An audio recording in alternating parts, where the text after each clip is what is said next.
Assalamualaikum warahmatullahi wabarakatuh. Bersama kembali dengan saya di channel M Sobri TV, channel yang membahas berbagai macam tutorial sedikit tentang keuangan dan motivasi. Oke, baik sahabat semua dimanapun berada, buat yang baru gabung di channel saya jangan lupa subscribe, karena subscribe itu gratis, menambah pahala. Terima kasih yang sudah subscribe. Semoga panjang umur, murah melimpah, berkah rezekinya, halal, amin ya rabbal alamin.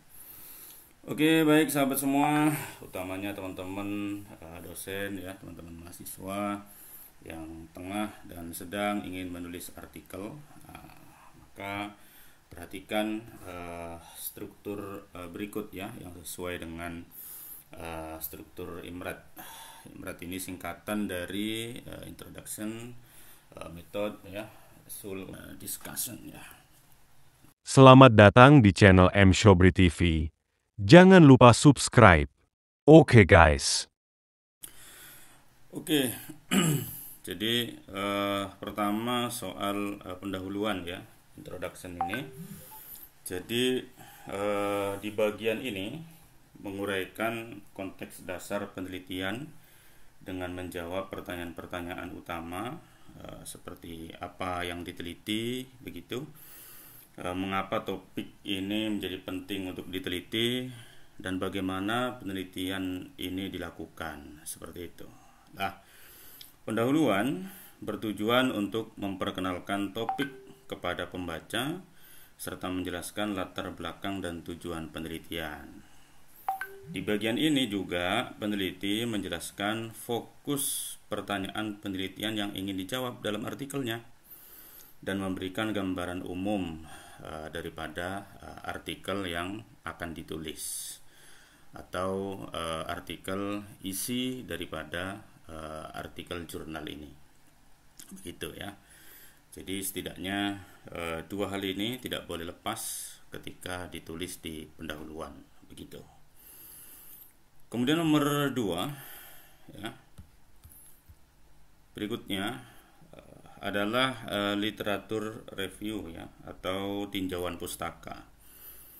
Bagian literatur review ini mencakup ulasan yang mendalam tentunya tentang literatur yang relevan dengan topik dan metode penelitian.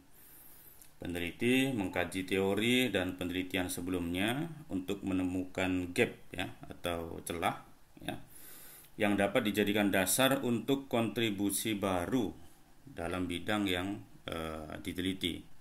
Kira-kira dengan melakukan penelitian ini ada hal baru apa ya perbedaannya dengan penelitian terdahulu, seperti itu ya.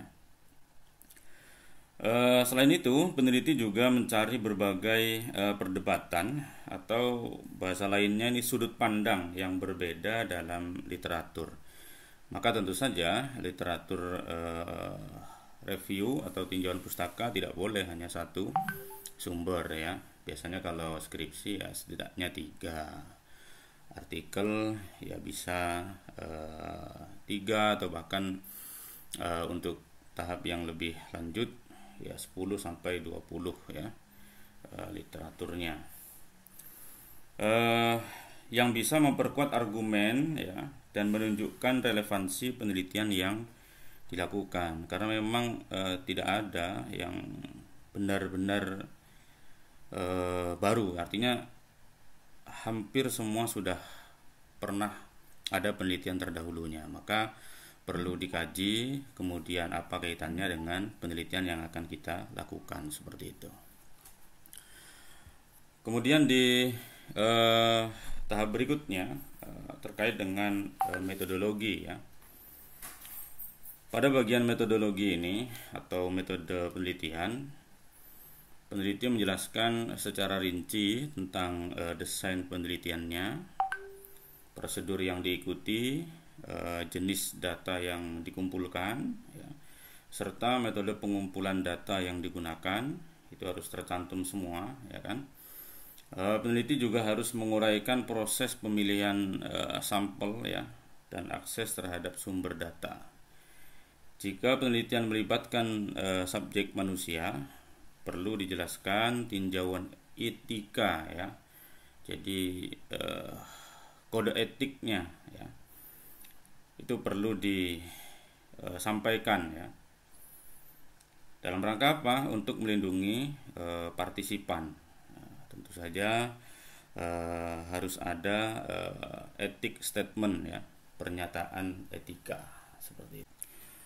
Lah, kemudian setelah itu bagian hasil ya.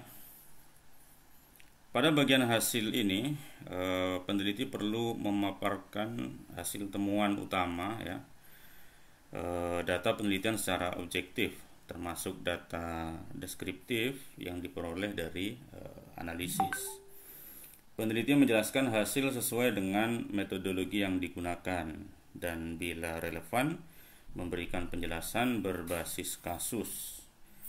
Hasil yang penting biasanya divisualisasikan baik dalam bentuk tabel, grafik, atau gambar bagan ya, untuk memudahkan pemahaman pembaca.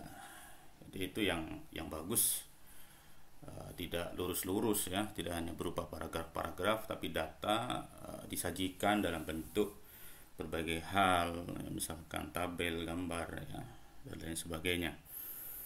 Kemudian di langkah selanjutnya perlu memasukkan diskusi ya, atau kalau dalam bahasa kita itu biasanya pembahasan. Maka biasanya ini topik besarnya digabung biasanya, hasil dan pembahasan ya.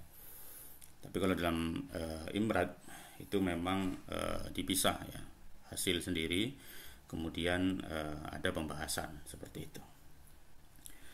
Lah, di bagian pembahasan, di bagian diskusi ini, peneliti meninjau hasil penelitian ya dalam konteks literatur yang ada dan mengidentifikasi kelemahan atau keterbatasan penelitian. Jadi disampaikan ada kelemahan-kelemahan ya, kemudian ditawarkan alternatif-alternatif ya, sebagai solusi terhadap keterbatasan ataupun kelemahan yang ditemukan. Di bagian diskusi ini juga sering mencakup saran ya untuk penelitian lanjutan yang relevan dengan topik yang dibahas ya. Jadi penelitian masa depan bisa dimasukkan rekomendasi di bagian ini, kira-kira untuk penelitian berikutnya apa, seperti itu ya. Kemudian berikutnya di bagian kesimpulan ini ya. Maka dalam kesimpulan, bahwa kesimpulan merangkum kontribusi utama penelitian terhadap ilmu pengetahuan atau praktik. Dijelaskan kontribusinya apa. Bagian ini juga menekankan pentingnya temuan penelitian dan implikasinya bagi bidang yang diteliti ya. Jadi perlu ada penjelasan dalam kesimpulan, selain menjelaskan kontribusi juga apa pentingnya daripada penelitian yang telah dilakukan itu ya. Kontribusi untuk pengembangan keilmuan tentunya, kemudian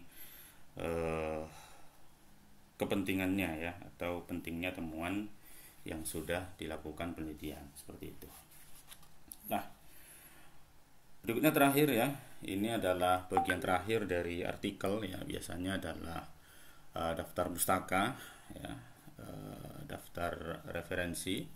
Lah, ketika penulisan referensi itu tentu saja untuk bisa masuk ke artikel-artikel yang sintanya tinggi ya, mulai dari sinta 3 ke atas misalkan, apalagi di jurnal internasional bereputasi, tentu harus sudah menggunakan reference manager ya, bisa pakai Mendeley, bisa pakai Zotero seperti itu, sehingga nanti bisa tinggal milih saja menggunakan gaya apa ya untuk pengutipannya atau citasinya, bisa pakai apa style, MLA style, atau pakai EEE style begitu.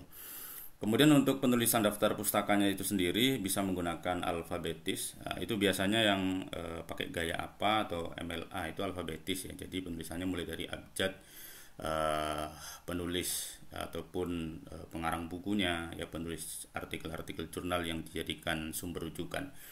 Atau bisa juga pakai gaya Vancouver ya. Vancouver ini berdasarkan nomor urut. Jadi misalkan di pendahuluan ada citasi, maka yaitu nanti menjadi nomor 1. Walaupun misalkan namanya Sobri ya, S, itu bisa saja menjadi nomor 1 ya kalau berdasarkan gaya nomor urut ini. Nah, seperti itu. Oke, baik, insya Allah nanti ke depan kita akan kupas satu persatu daripada topik ini ya, dilengkapi dengan contohnya ya, yang semoga dapat membantu utamanya buat teman-teman mahasiswa ya kan, kita belajar bersama. Terima kasih sudah menyimak video ini. Jangan lupa subscribe, like, share ya apabila dirasa manfaat, agar lebih banyak lagi orang yang teman-teman kita yang mendapatkan manfaat dari channel ini. Terima kasih. Wassalamualaikum warahmatullahi wabarakatuh.